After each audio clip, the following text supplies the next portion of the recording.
Hello, class. This is Professor Wilcox and Professor McClellan, and we are here to discuss Unit 3. For Halloween, I've decided not to shave, see? And I've decided to be in the dark. Yes. Yes, so, Just ooh, scary. the real reason being that there's a 10-month-old right over there, and I can't turn on too many lights because complicated reasons due to small apartments and lateness of the hour, etc. That's rough. It is. It's nice and spooky. Spooky. Okay, so we're going to discuss Unit 3, some of the more challenging aspects of major and minor scales. We've gotten a few questions about homework 17, so we'll be sure to take a look at that. And we're going to be talking about Creative Project 1, and hopefully Professor McClellan will return at some point. And we will also be talking briefly about the core concept exam. So that'll be fun. Sorry, I dropped off for a second because I clicked out accidentally, but I'm back. Oh, that's okay. Oh, you're back. That's good. Good. So I thought we could start by just saying a few things about the core concept exam and get it out of the way. The core concept exam is a big part of your grade, so you definitely want to take it seriously, but you shouldn't panic about it. All the questions in the core concept exam are taken from homework assignments in the first 3 units. So if you go to the core concept exam itself, or even the folder, you'll be able to see every single homework assignment that we pull questions from. Probably the most difficult part of the core concept exam is when we ask you to talk about harmonic function. I believe this is from homework 20, the second and third page only. But if you can master that, you really have mastered a large part of what goes on in the course and what we'll be dealing with later. So you definitely want to pay attention to that. The other question we get a lot, well, there's 2 other questions. One is, yes, we're using ProctorTrack. So if you haven't done the ProctorTrack onboarding quiz, probably it's our fault for not poking you about that, but go ahead and do the ProctorTrack onboarding quiz and the ProctorTrack exam verification folder in the left menu. Also, you are allowed to use scratch paper. We understand that, you know, this is sort of mathy and people like to be able to write things down, and that's totally fine. Just flash your paper like this to show that there's nothing on it, and then you can go ahead and write down what you want to write down and do the things you want to do. Lastly, if you want to practice, don't do it in the homework assignments. You know, you've already gotten decent grades in those. You don't want to hurt your grade. Use the practice exam. That's what it's there for. It is exactly the same as the regular exam. In fact, it is identical to the regular exam. It will pull questions from the same random question bank that you'll get in the core concept exam. So if you want to get ready for that core concept exam, if you want to see what each page is going to look like, if you want to see the types of questions we're going to ask, go nuts. Go in there and have a good time. Is there anything you want to say about this, Robin? Nope, I was just helpfully showing the exam folder as you were talking, but it's probably too small for people to see. And it's not right in Unit 3, so make sure you know where it is. It's down here, and the practice exam, as you can see, I'm clicking on that now. It says all the same stuff that the real exam says, and all the same homeworks. And as Dr. Wilcox said, it is it's the same question pool, so you might get slightly different questions, but you might get some of the exact same questions. So we're really here trying to help you out, make sure you're successful on this exam. Yeah, and just keep in mind that we have to have at least one proctored exam. It's part of new rules for online courses and online education to make sure that the courses you take are actually rigorous and valuable, and that the people who are doing the courses or the people who are doing the work for the courses are the people who are signed up to take the course. Exactly. I do want to also say one more thing about that. We haven't had an issue since the first time we used ProctorTrack, but I do want to say, if you have someone sitting beside you giving you the answers to the exam, we can hear that person. We can see that person most of the time. Just don't. It's just not worth it. We have to report these things. So, just find a quiet spot. Don't bring your significant other along. Don't use an outside keyboard so someone else can take the exam. Don't use an outside mouse. All of these things get recorded. They're all very easy to see. Please just skip it. It's better just to do badly on the exam than to do badly on the whole course.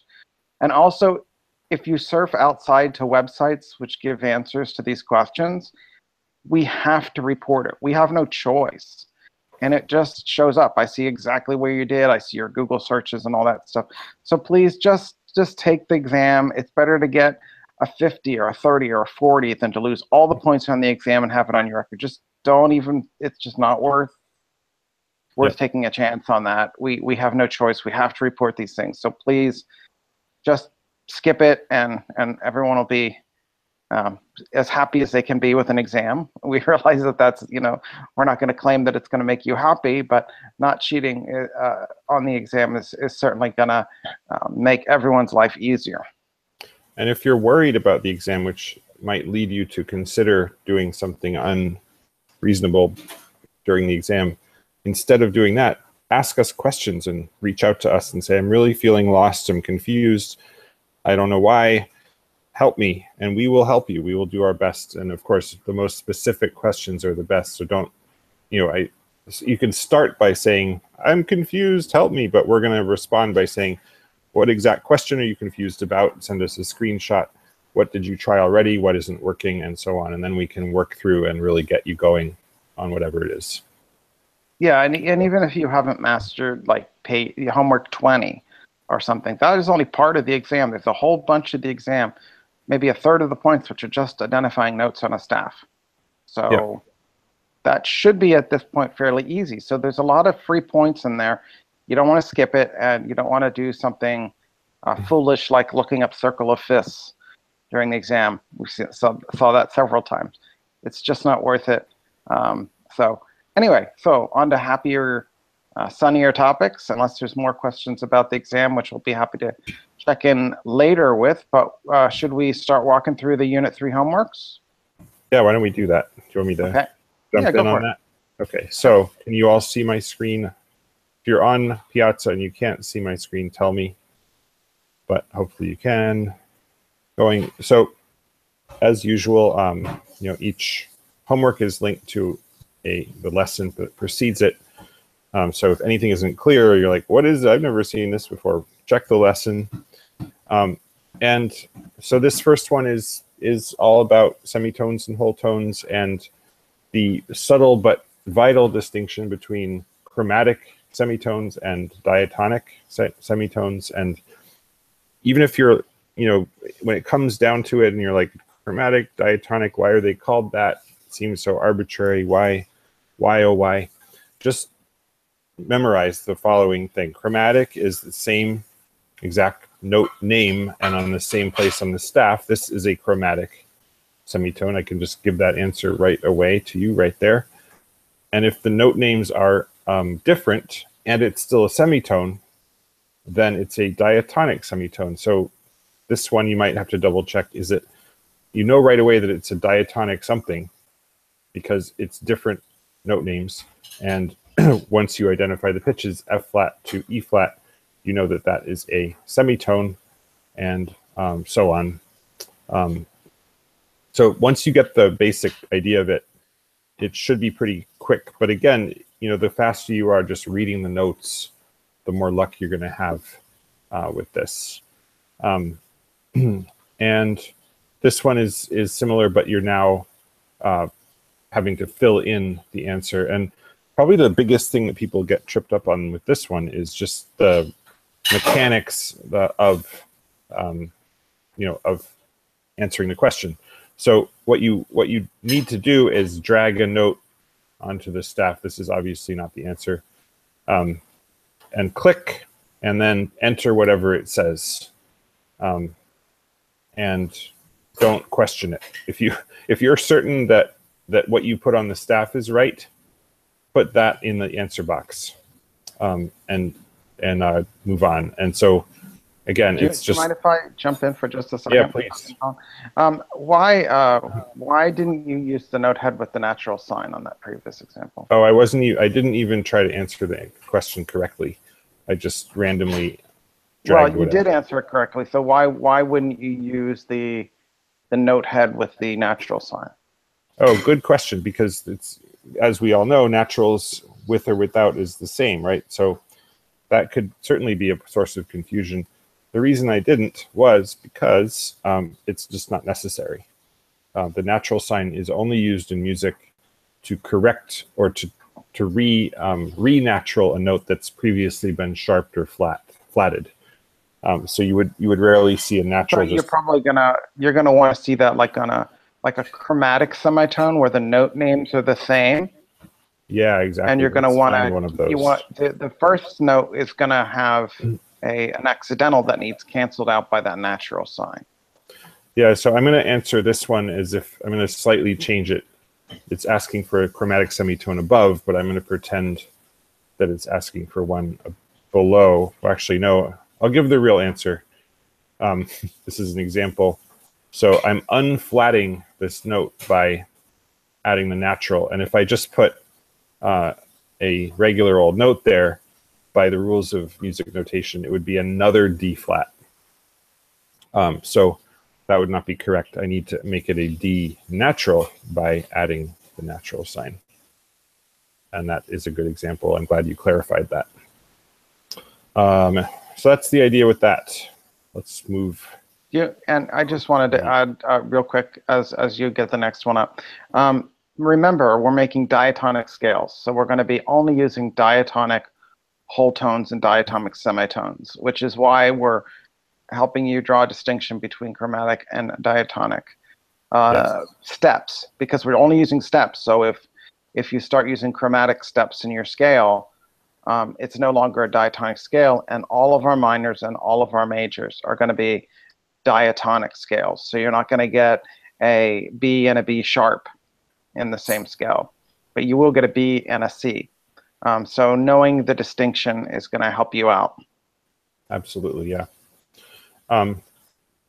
Here we ask you to kind of do a multi-step process to identify the scale degree of a pitch within the context of a scale.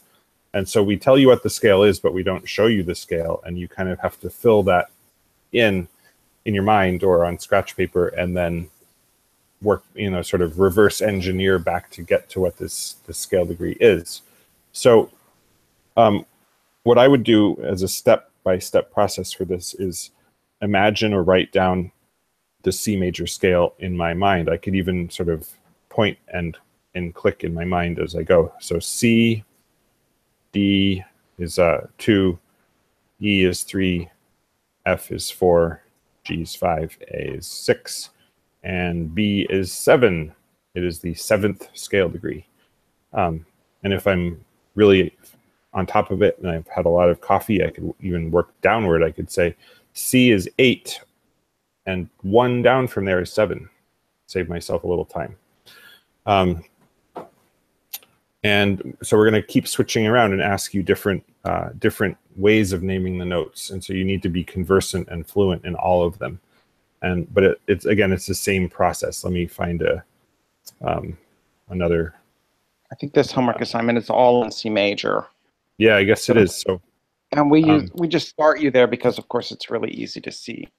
Yeah, and so here's a slight challenge. If we have some ledger lines, make sure your note reading is up to snuff. So that's a G, and I don't know, just for fun, I'm going to work my way up in this case. I'm going to say, or I'm going to work my way down from the tonic, just because for some reason it feels harder to go down into ledger line land. So I'm going to say C is is do, and 1 below that is T, and 1 below that is La, and then we get to Sol.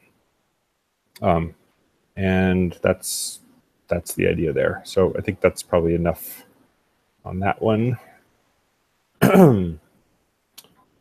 And there's going to be a whole lot of counting in these scales assignments, and that's fine. That's to be expected.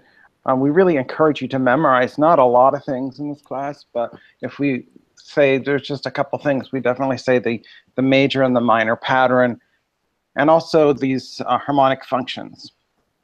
Because if you can get them down, the idea that tonic is 1, and that dominant is 5, it's going to make a big difference as you move forward, because all of our chords in units 5 and our harmonic functions in unit 6 are all going to be based on these harmonic function names. So if you can really nail those down now as something you really just have cold, you'll be in good shape. Yep, absolutely. So this one, you're just identifying what the steps are, if I recall correctly, and it's one of these click or drag ones. So I have E flat to F is a whole tone, and then F to G is a whole tone, put it at the place where the little arrows are. And then you would continue like that and literally just type exactly the letters that you see with no spaces or anything else.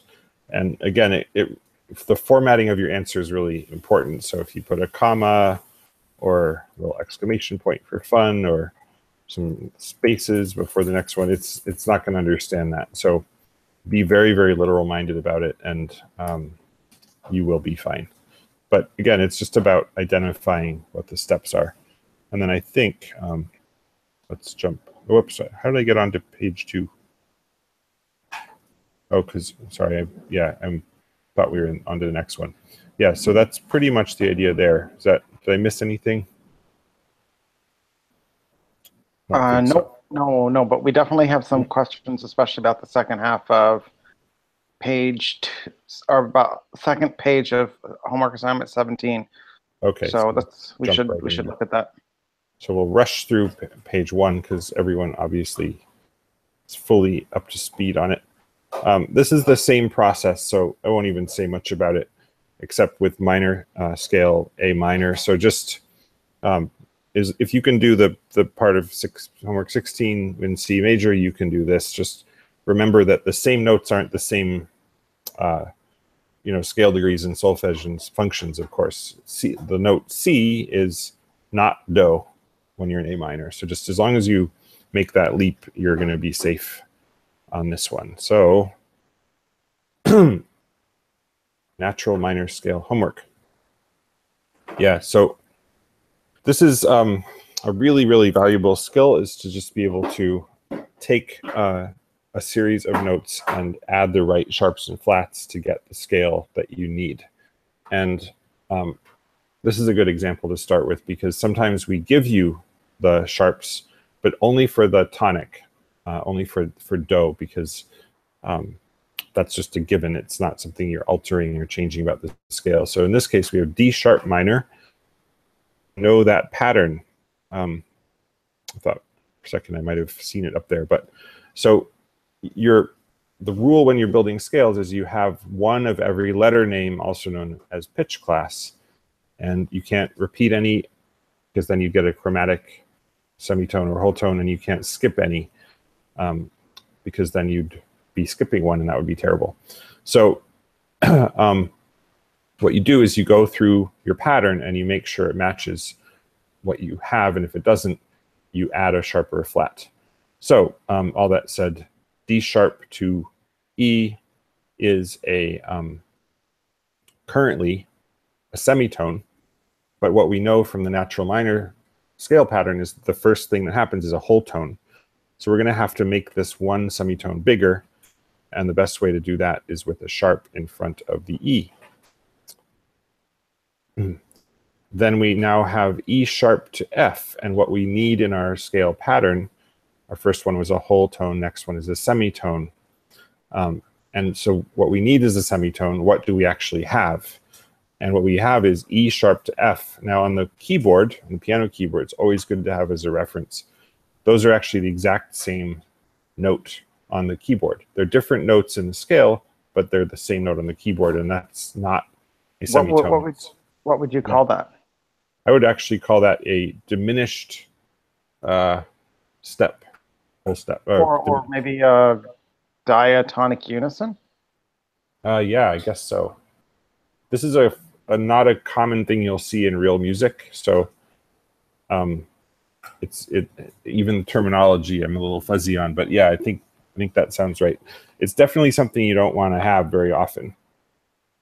because if you have two of the same note on the keyboard, you're usually going to name them the same thing in a given context. If they're right next to each other in the same scale, they should have the same name. They shouldn't have two different names. In any case, the one thing we're sure of is that it's not a semitone. So we need to make a semitone by making it a little bigger and adding the F sharp. We now have a semitone F sharp to G. What we actually need is our next tone, so we have whole tone, semitone. We need a whole tone here, so we're going to make that a sharp. You may be observing a pattern, which is that we're adding a lot of sharps here.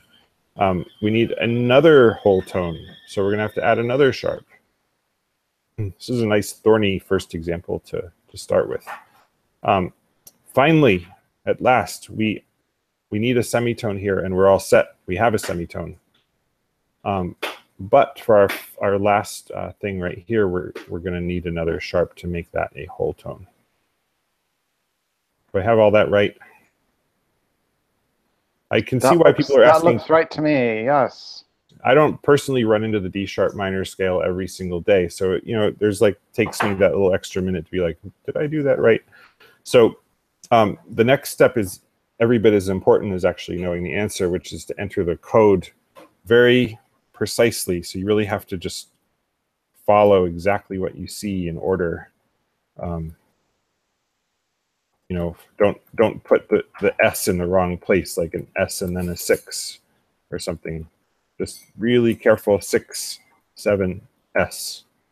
That should be the answer. So that was actually a pretty tough one to jump in on. Let me find. Honestly, that's on me, because when I made this assignment, there are literally every possible minor scale that you could encounter in our study of minor scales. So you will see they're not progressive. One will be fairly easy, one will be fairly hard, but it's a random process. But again, if you know your half steps and whole steps, you should be fine. But always watch out for E and F, C and B. Whenever you hit that part of the scale, always remember that E and F is a semitone naturally occurring, and B and C is a semitone naturally occurring, and those will be some of the thorniest spots you'll hit when you make your scales. Yep, absolutely. So if you can do D sharp minor, you should be smooth sailing on the others. Let me find one with flats, maybe just for fun. Yeah, this is a good one. I'll just go through it a bit more quickly to not spend too much time. But so we and again have our pattern that we have. Again, you're always comparing what you have already with what you should have in order to match the natural minor pattern, which never changes. And the pattern is whole, semi, whole, whole, whole, semi. Whoops. Sorry. See, even I'm fuzzy. Whole, semi, whole, semi, whole. And so what we have is whole, semi. We have it basically a C major scale. We need to make it a C minor scale. So we already have a whole step there. We need a semitone between 2 and 3, or re and may, or D and E flat, so on. Then we have a whole tone. We need a semitone right here. That then makes an augmented second if we didn't do anything here. So we need a whole tone here. And then that leaves us with a nice whole tone B flat to C. Whoops. And again, the pattern, you're not including, this is another thing to mention, you're not including the red notes in your answer. Just put what's in the box. So 2, 3, F, 4, 5, 6, F, 7, F. Oops. Yeah. It's a bit fiddly, but we're very proud of this because it really lets you manipulate notes on the staff and still have that answer be graded correctly by the computer. So I hope that covers it. Were there specific questions about that one that we should respond just to? A generic question about not understanding what we're looking for there. So, but Yeah, it's really just about following the natural minor pattern, just like you would follow a major scale pattern. You're just going to rethink it a little bit and follow the minor scale pattern, but follow the same processes of first determining the whole tones and semitones that you have present, and then determining what kind of alteration you need to make to bring it in line with the pattern.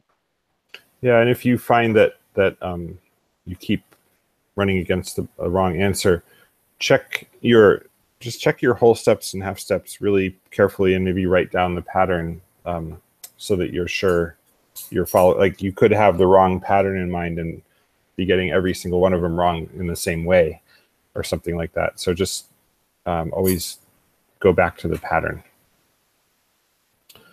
Yeah. Okay, moving on. 18.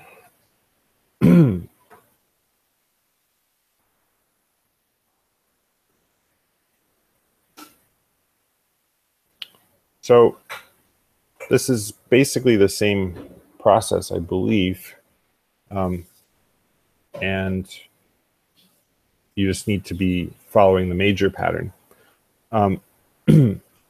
And let me see.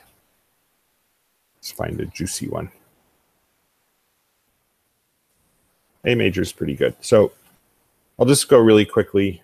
A major, whole, whole, semi, whole, whole, whole, semi. A to B is whole. B to C natural is not a whole step. It's a semitone, so sharp that C. Now we need a semitone, C sharp to D. We have it. D to E is a whole tone. E to F natural. As Dr. Wilcox said, watch those E to Fs and C to Bs. We don't want a semitone. We want a whole tone to F sharp. And then F sharp to G is a semitone. We don't want that either. We want a whole tone, and then we have our semitone up there. So same process, major scale. You can do it. And same process here. Remember that you have, now we offer you some more options. Things get a little thornier here. We have the double sharp symbol, which is always fun. And working with accidentals does get a little confusing, because one of the common errors is that let's say you have let's say you have a double sharp and you want to lower it by one semitone. You do not put a natural as you would if you had a regular sharp, because that lowers it 2 semitones, because the double sharp has raised that note 2 semitones.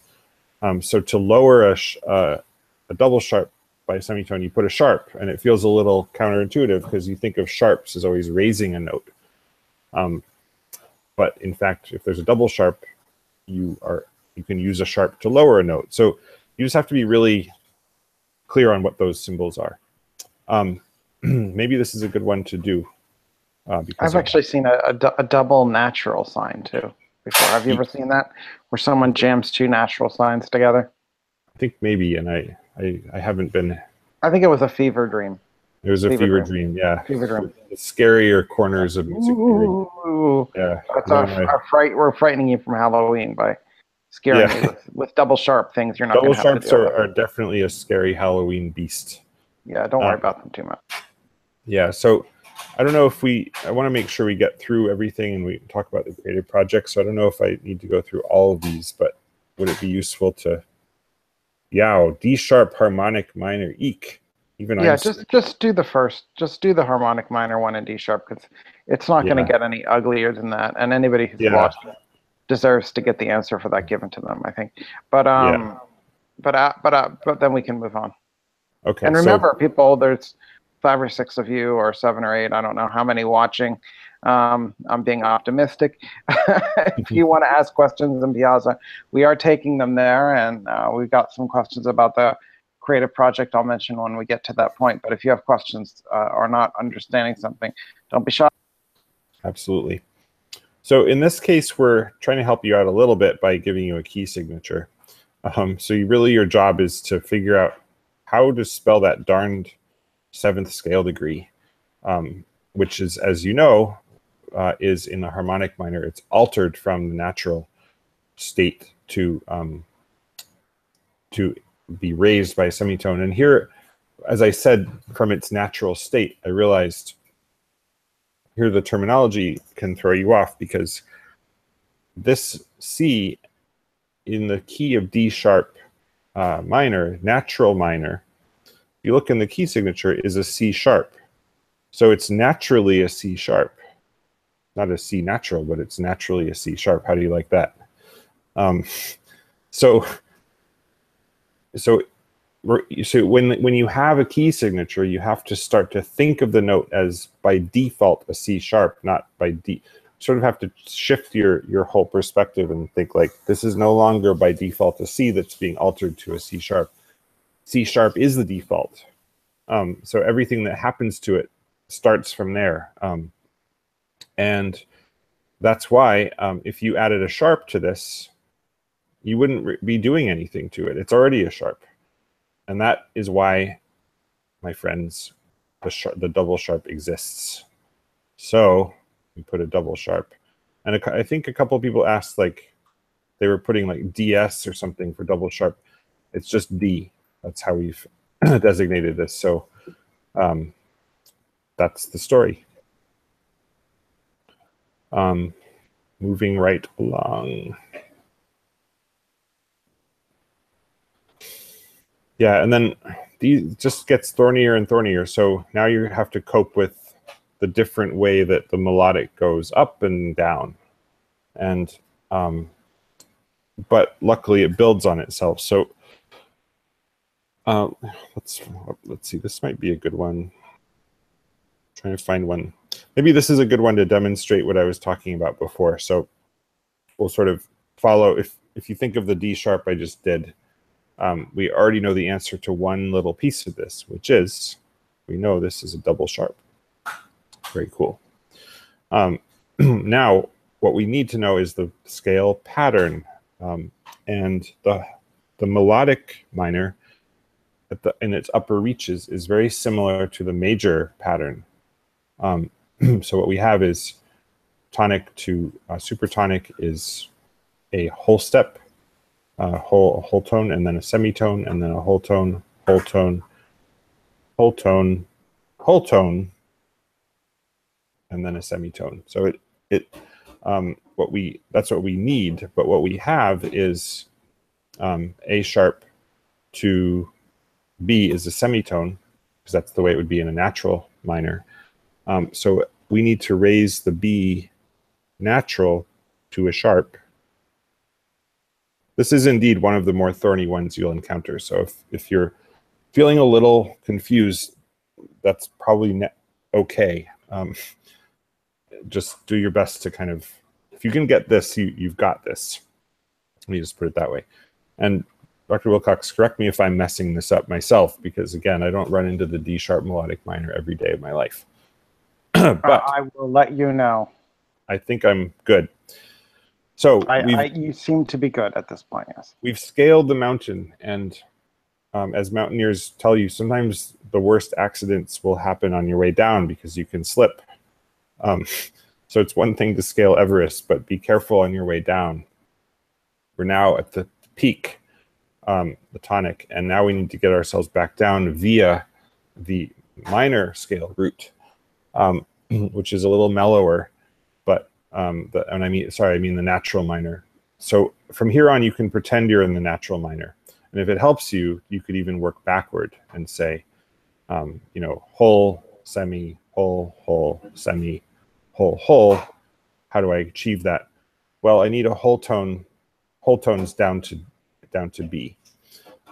So what do I have? By the rules of music theory, the double sharp holds over. So right now I have a C double sharp. What do I want? I want D sharp to C sharp to make a whole tone. So again, this is a great illustration of what we were talking about before. instead of putting a natural, oops, that was supposed to be a natural. Instead of putting a natural to lower it down, what I've just done is I've lowered it too far, essentially. Lowered it down 2 semitones. Do not want that. I want just the sharp. And it, again, so this is that weird situation where I'm using a sharp to lower the tone. The B is one of the few notes in this whole scale that was originally natural. I've raised it by a sharp, and so in this case, I do need the natural. So there you have it. And your answer key, again, is just what goes in the box, what's in the boxes. So 6, S, 7, D, 7, S, 6, N. And if you've done all that, you deserve fancy, to very go fancy out and party or something, because even my head hurts a little after that. And it's, I think I don't want to spend the whole night on all this, so do you think we can move forward? If you have questions, let us know, but yes, please do. But I think we want to spend a little time with key signatures, and then a little bit of time with harmonic functions, especially because harmonic functions will be on the core concepts exam, and we want to talk about the creative project. Yes, exactly. Key signatures. Some of you may use notation software programs such as Sibelius or Finale or Noteflight or MuseScore. And if you do, they generally will just provide your key signature. You open a little menu and you choose the name of your key, and it just puts in all these sharps, and you don't really have to think about where they all go and what order they're in. It's sort of a lost art to actually know what the heck is going on in a key signature like this. But we're old-fashioned, and we like to make sure you know this stuff. And you just need to know what these key signatures are. And there's kind of a cheat sheet that I like to use for the sharp keys and one for the flat keys. And the cheat sheet is that the last sharp to the right is the leading tone, 1 semitone below the tonic. So that would make this a C sharp minor, or sorry, now I'm in major. Then you have to do the relative major minor switch. So C sharp would be the major key, and then you just walk down 3 steps or up 6 steps to A sharp, and this would be in the A sharp minor scale. Again, something that you don't run into every day. But if you do, you need to know what it is. I'm going to do we've done some tough sharp keys, so let's do a tough flat key. Okay, so the trick here is that the second to last flat is the tonic. So another way to look at this one is that there are 7 flats, which is all 7 notes. So if all 7 notes are flatted, then you've gotten yourself all the way back around to C, and C flat is the second to last flat. So that's for the major key, but we're in minor, so the relative minor of C flat major is down 3 steps or up 6 steps, and we have A flat minor, which again is a key that you really don't run into very often, and your life is probably better off that way. But just quickly, an easier one. Again, the rightmost sharp is the leading tone. So if that's C sharp, up a semitone to D, and that's the tonic. Let me do an easy flat in a major key.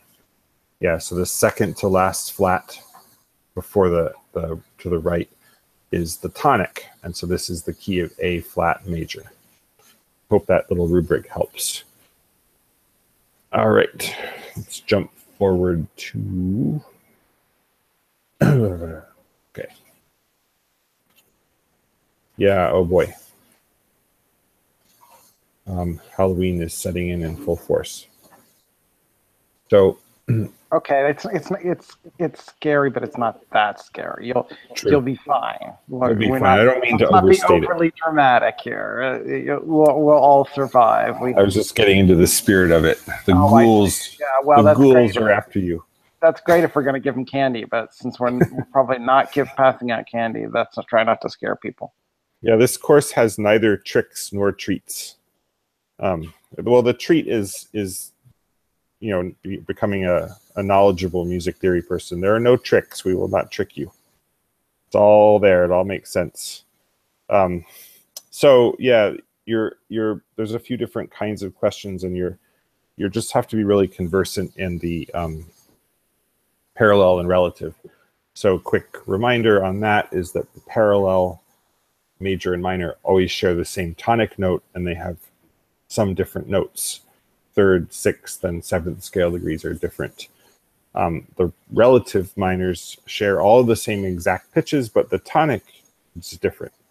I always like to say that the relative major and minor are relatives because they share the same notes and thus the same musical DNA, just like relatives, like your siblings or your parents, have the same DNA in many cases. Not always, but often.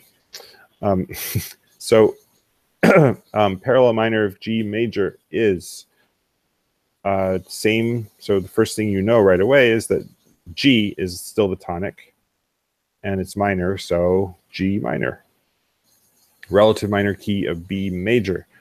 The relative minor, if you're starting on the major key, the relative minor, the tonic of the relative minor is the sixth scale degree of the major. And for me, it's always easiest to go down 3 steps, starting from the tonic. So tonic, leading tone, submediant, or do, ti, la, or 1/8, 7, 6. And then I get the tonic of my minor key. So if I do that with B, it's B, A sharp, G sharp is the minor, relative minor, G sharp minor of B major. Here you're doing it with key signature. So if you did well on the homework 19, you will be fine with this. Relative minor of C flat major. Why do we have to do these C flat businesses? They're such a mess. But one thing you can say with relative keys is that the key signature is going to be the same. So I'm scanning for a C flat key signature, and I have it right here. So even just with that, I think I'm safe in my answer. That's going to be a helpful rubric, is that like relative major and minor share a key signature. So B minor, what's the key signature of B minor? Well, it is the same as D major. And there you're naming it again. Let's move on. I want to still talk about the creative project. Harmonic major function. And just to clarify one last thing, the page 1 is not on the core concept exam, but these next 2 pages are. So pay special attention to page 2 and 3 of homework 20. Yes, good, very good reminder. Harmonic function. So this is one of those sort of step-by-step type questions. You have to know the key signature. In other words, derive from the key signature what key you're in, major or minor. And then you have to find the note in the scale of that key and then identify its place. So for me, the quickest, I always find the scale degree numbers to be the kind of the quickest and easiest to remember. And then from that, if I just sort of memorize which one matches the harmonic function name, I can do it that way. So if I might not immediately know, like, oh, this note is the supertonic or something, but if I know it's scale degree 2 and I'm really solid on that, then I can sort of translate in my head and say, oh, wait a minute, scale degree 2 equals, what is that one called? Oh, it's called the supertonic. And then I can get my answer that way. So I always start with the first one. Let's just live dangerously and jump down somewhere. Based on the major key signature, what is a harmonic function of the given note? So first of all, what is this key? What key are we in? Well, let's use the little cheat sheet. Second to last flat from the right is the tonic. So we're in E flat major. And E flat would be the tonic. Up one step to F. That would be the second scale degree. And translating in my head, I would put supertonic. Oof. Let's do a minor one. Or are these all major? Oh yeah, these are all major. So let me do a sharp one. Based on the major key signature, what is the harmonic function of the given note? The last sharp on the right is the leading tone, one semitone below the tonic. So that's G sharp, one semitone to A. We are in A major. A, B, C, 1, 2, 3, do, re, mi. Tonic, supertonic, mediant. Oof. So that's how that is done. Let's jump to page 3. Same concept now in the minor. So don't mistake the key signature for a major key. Remember that extra step you now have to do to find the relative minor of what you might otherwise be used to from the key signature. So the last flat to the right, which in this case is the only flat, is the, oh, sorry, my rubric breaks down, I always forget. F major has only one flat, and it's not, there's no trick here, you just have to memorize that. The tonic flat is not shown because F is natural. So this is F major.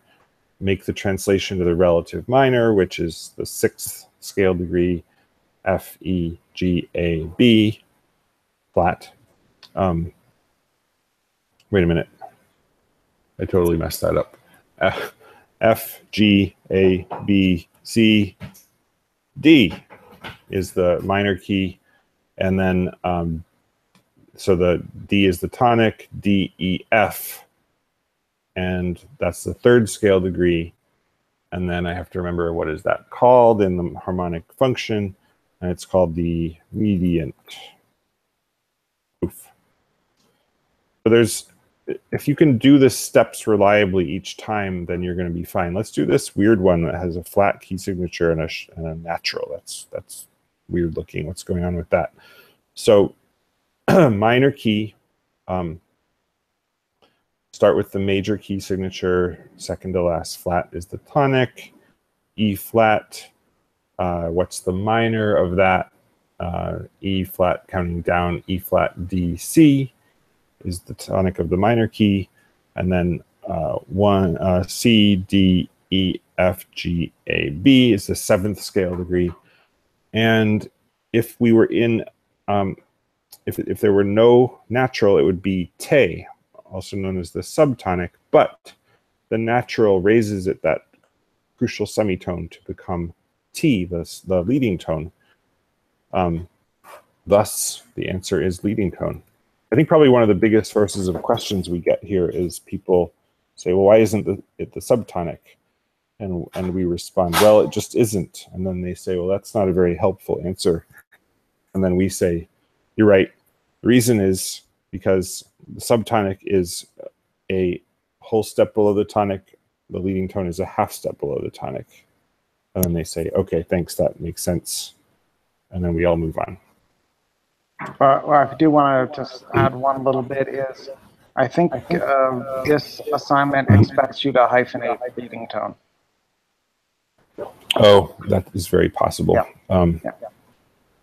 So that's the kind of thing that if all else fails, reformat your answer a little bit, and it'll probably be right. Yeah, or check the rubric, even better idea. I mean, it's possible I might have built some leeway into the assignment, but I can't remember. We tried to make it. We tried to anticipate problems like this. Yes, exactly. So that's a lot. That was a lot. We talked about a lot of stuff. Yeah, I feel like a little tired now, but should we talk some about the creative project? Do you want to do some talking, or I'm happy to continue, but I'll just add some general thoughts.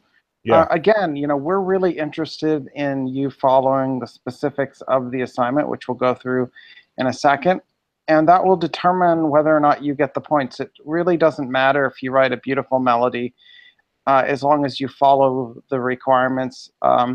It doesn't matter if you play it particularly well. That's not really our concern. Say hi to my wife. It doesn't matter if you, she didn't seem amused. It doesn't matter if you play it particularly well. What we want you to do is really hash through it. So certain things to keep in mind when you're doing it is that we want to hear you playing it. We don't want to hear a quantized version of the computer playing it back. We don't want to hear a MIDI version of it playing out of a notation program. That doesn't really tell us whether or not you've made connections between the keyboard and sound that you're actually creating. We just want to hear you hash through it, and we're not even so concerned if you make some note errors or the rhythms aren't great. We just want to hear you making sounds, interpreting your melody as best as you can. And also, if it's not like an amazing piece of music, it really shouldn't be. I mean, you've been doing this like for a few weeks, it's okay. What we want to hear is that you're making an attempt to make interesting musical decisions, at least as far as you're concerned, from the poem we've provided. And after we go through this, as we go through some of the basics, I'll give some examples of the kind of questions you should try to deal with in your analysis. Yep. So here is the rubric. And just a general comment is you'll see it's quite long, and just reading through it all could look kind of exhausting. But the reason that we do that is so that you have as much information as possible to really succeed and do this exactly per instructions. And it kind of emphasizes the fact that this is not a sort of subjective assignment where we say, oh, write some music and hopefully it'll come out fine, and then we'll give it an arbitrary grade based on how we feel that day and if we think you're talented. This is not about talent. This is not about subjective judgments. This is we've designed this very, very carefully to be something that we can grade objectively so that everyone can succeed. You don't have to have any kind of special ability or any kind of experience at all. And I say that because you could say, if somebody said my intro theory class is asking me to compose and perform a piece, and somebody said, well, you've never done any music before, how can they ask that? That's not reasonable. Well, what you can say to them is they're not expecting me to be some kind of expert. They just want me to follow the instructions really carefully and be methodical and so on. So that's a long preamble, but I think it's important to emphasize, like, we've had hundreds and hundreds of students, maybe thousands, do this assignment and do very, very well, even if they had zero musical experience. So with that said, there are three basic components. The first one is that you are going to use this screen here to compose a melody. So what you might do is drag a note over here, and then drag a note over here, and drag a note over here, and then, come up with something and follow the general sort of rules of good melody writing. I don't know if to what degree we cover that, but there's very specific guides right here, 8 to 10 measures total, major or minor scale that's built on 2 sharps or flats. So, we get people who put a mishmash of sharps and flats. Don't do that. We get people who try to write in the key of C flat major or D sharp minor, and we've seen the problems that can arise from that. We're looking for something pretty straightforward. Start and end on the tonic of your scale. So, if you've chosen a certain key, like E minor, let's say, your first note and your last note should be the E. of the tonic. So that we're trying to be as specific as possible, and that's why, you know, it's something that everyone can do well on. Yeah, my Next, suggestion is, D major, G yep, minor, B flat major, yep, B minor, the most basic at major or minor scale. Write the scale out and stick to notes in the scale.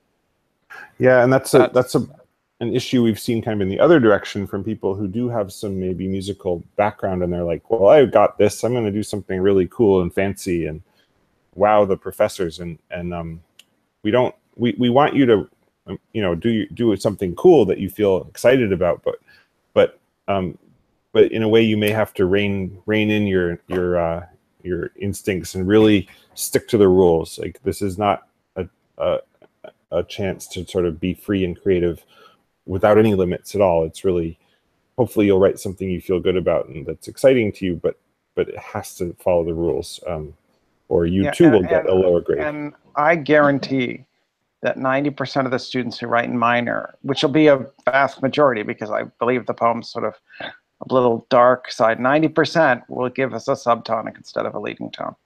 Yeah. Absolutely. Yep. That will just happen.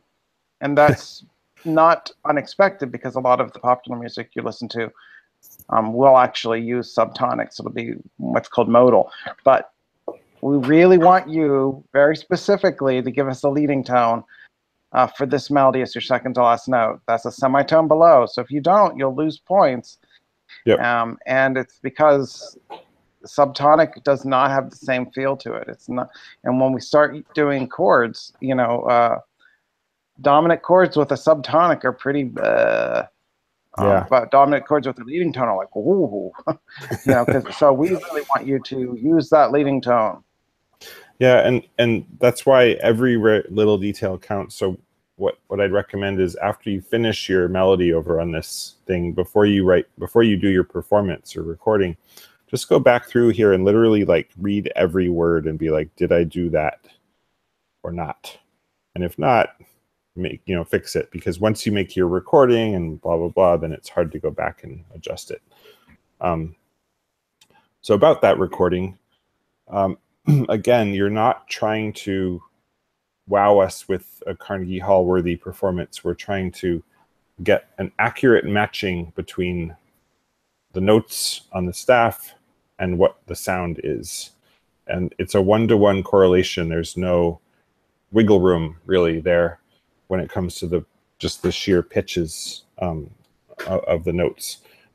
So one thing I've noticed, you've probably seen this in your sections as well, is that people occasionally put the notes in the wrong octave. In other words, they put the right letter name pitch class of the note, like they put an E if they want an E, but they'll do something like this. Like, let's say that we're in the key of C major, and it says the leading tone goes right below the tonic, and they'll put their B, which is a leading tone, and then their C down here. Let me put a ledger line, which really should have been placed before the note, which is a whole other topic. Anyway, my little demonstration just got derailed, but point is, put the note in the right octave, which would be up here, and the stem would go down. But think of smooth melodic flow. I don't know why I'm talking about that in the middle of the performance, but sometimes what people will do is perform it sort of as it should have been, but they notated it slightly wrong. So whatever you do in your score should be played in the recording, and it can be as slow and methodical as you like. And the big red flag is, do not use a program like Noteflight or Sibelius or GarageBand and program in all the notes ahead of time and then press play, because I assure you we will know, and we will have to give you 0 points on the recording, which is about a third of the whole thing. Yeah, it's a real drag for us when you do that. And I'll just tell you my little... Sometimes they're pretty interesting melodies, and our kind of hands are tied, and you lose points for also not following instructions there. So yes. just And again, just to reiterate, for the performance side, when I grade, I am way, way, way, way, way more interested that you play the right pitches and the right rhythms. Yeah, The absolutely. rhythms, that's harder. That's more conceptual. It takes a little more practice to get used to. But playing the right pitch is playing the right pitch. So play the right pitches, and you'll get 85% of the points. But if you have to concentrate on pitch or rhythm, definitely pitch would be the way to go. Yeah, and you can play it as slowly as you want. So if this were me, I might go boom, boom, boom. Like, think before each note. Like, make sure you have it right. It doesn't have to be fast and impressive. It has to be accurate and impressive. All right, and again, once you're done, go back and just read through every little thing in the rubric. And last but not least, very important is your analysis. And some people even forget to submit this at all because they're like, I worked so hard on my melody and now I'm done. You're not done. You have to write this whole essay thing. And it's actually one of the most important parts of the whole thing because we want to understand what your thought process was as you went along. So yeah, I actually have some thoughts on this because I had a student, Nicholas, asked me about this, and he seemed confused about what kinds of things do you write about in your analysis. Mm-hmm. And the kind of things we're looking about, you make compositional decisions based on what feels right to you as the composer who's dealing with this poem. So, for instance, the kind of things we want to see in your analysis are things like, it felt right to use the minor scale because it reflected this quality about the poem, or it felt right to use mostly stepwise motion instead of leaps because it seemed to me that the poem was expressing a mood that was more somber, and less excited, and the leaps were exciting. Or I used this chromatic note outside the scale because it seemed to reflect this part of the poem or that part of the poem. Or I used quadruple meter because it sounded as if a horse was walking. Or, so these kinds of phrases, they're not necessarily saying something deep and profound, but they're saying, I chose this musical quality because it seemed to me to reflect this aspect of what I was trying to express. So if you just say, I used a lot of steps, then I used a lot of notes with sharps, and I used a triple meter. You haven't really told us why you did any of those things. And what I want to know is why you did. So you might say, I chose to use a triple meter because the poem suggested dancing to me, and triple meter sounds like a dance. Or I used a major scale because the people in the melody seemed like they were having, in the poem, seemed like they were having a good time, and I wanted to express something of the lightness of the mood. So you talk a little bit about what you're trying to express with the poem. Absolutely, yeah. So generate these questions for yourself. Why did I wrote minor because of this? I wrote da-da-da because of that. Create questions for yourself, and that will really make it easier for you. Yep. That's a great point. And then read the rubric. Like, we're giving you the full information about how we're grading it. So we're trying to be as transparent as possible. There should be no mystery about what's expected, and then what we're gonna take points off for if we have to. We don't like taking points off, but we're willing to do it when called upon by a failure to. We also, just so you know, we are extending this one till Friday to accommodate Halloween and potential aftermath of Halloween. Yep. So please, you can still send us your melodies, and we'll say, oh, I think maybe you need to work on this or that, or I'm noticing this part of the rubric that you've missed. So we will give you comments if you send them to us, and if you do it in a timely fashion. But we are very serious. Get it in on time or you lose points, because there literally are, about 150 of these that I have to grade and that Professor McClellan has to grade, and then we have to do it all again and create a project too. And it takes us about 10 minutes each, and that is a lot of grading. So please, if they're late, it's a big problem. If your name's not on it, That is just so annoying. So please put your name on it, label it like we want it, turn it in on time. And since we are hemorrhaging viewers, I think we have one person or just a couple of people actively watching. I assume it's my mom and my dad. If it's not, then Well, it could be my I'll have mom to and talk to dad. them because, well, no, your parents aren't interested. My parents are bored. They need something to do. But since I assume it's a close kin who's watching, I think we'll sign off for the night. And we appreciate, again, as usual, all the great questions, comments. Appreciate Professor McClellan for very doggedly walking us through all those D sharp minor scales. That was truly ghoulish. It was. Yeah, I'm exhausted now. yeah, and we're always here to answer questions. So please hit us up, and we'll be more than happy to help. Absolutely. Have a good night, everybody. All right, bye-bye.